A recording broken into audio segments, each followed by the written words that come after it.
আসসালামু আলাইকুম, সবাই কেমন আছেন? আজকে আমি রান্না করব লাউ দিয়ে ডিমের তরকারি।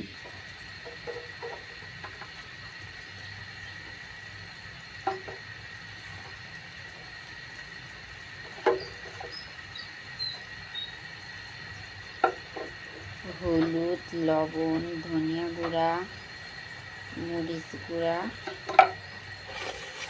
দিয়ে ভালোভাবে এটা কষাতে হবে।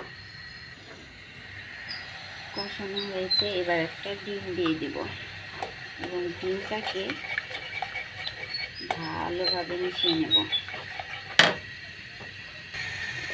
এবার লাউগুলোকে দিয়ে দেব এবং ভালোভাবে মিশিয়ে নেব।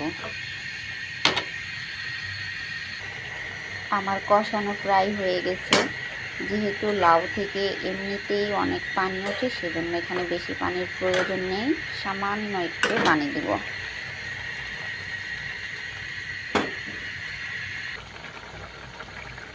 আমার রান্নাটা প্রায় হয়ে এসেছে।